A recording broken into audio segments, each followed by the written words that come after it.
আসসালামু আলাইকুম প্রিয় ফুটবল ফ্যান্স। দর্শক, আপনারা সকলে জানেন নেইমার জুনিয়র কিন্তু মারাত্মক একটা ইনজুরিতে পড়েছিলেন গত বছরের অক্টোবর মাসে, আর এই বছরের অক্টোবর চলে আসলো প্রায়।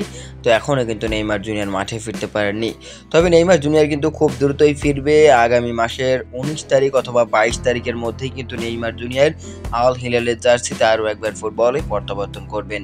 তবে নেইমার জুনিয়র আরও একবার মাঠে ফেরার আগে নেইমারের ক্লাব দলের সতীর্থ সেলিম আল দোসারি, সৌদি আরবের এই নাম্বার 10 ফুটবলার, তিনি কিন্তু নেইমার জুনিয়রকে অনেক বেশি ভালোবাসেন। আমরা বিভিন্ন গণমাধ্যমে বিভিন্ন পোস্টের মাধ্যমে এটা কিন্তু বারবার দেখেছি।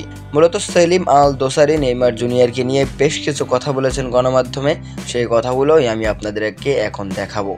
তিনি বলেছেন, আমি আশা করি নেইমার ফিরে আসবেন এবং তিনি দল ও খেলোয়াড়দের কাঙ্ক্ষিত লক্ষ্যকে উন্নতি করতে অবদান রাখবেন এবং আল হিলালকে পূর্ণ সমর্থন করবেন। মূলত সৌদি আরবের এই ফুটবলার সেলিম আল দোসারি, তিনি কিন্তু নেইমার জুনিয়রকে নিয়ে খুব আশাবাদী।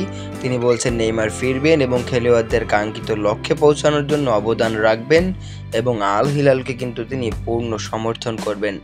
আসলে নেইমার জুনিয়র ছাড়া আল হিলাল আসলে যতই ভালো পারফরমেন্স করুক, তারপরেও কেমন জানি মাঠটা ফাঁকা ফাঁকা লাগে। নেইমারের দলের সতীর্থরা অনেকবার অনেক রকমভাবে দুঃখ প্রকাশ করেছে, তবে শেষ পর্যন্ত কিন্তু সৌদি আরবের এই ফুটবলারের মুখে ব্রাজিলিয়ান লিজেন্ডের প্রশংসা সত্যি অভাবনীয়।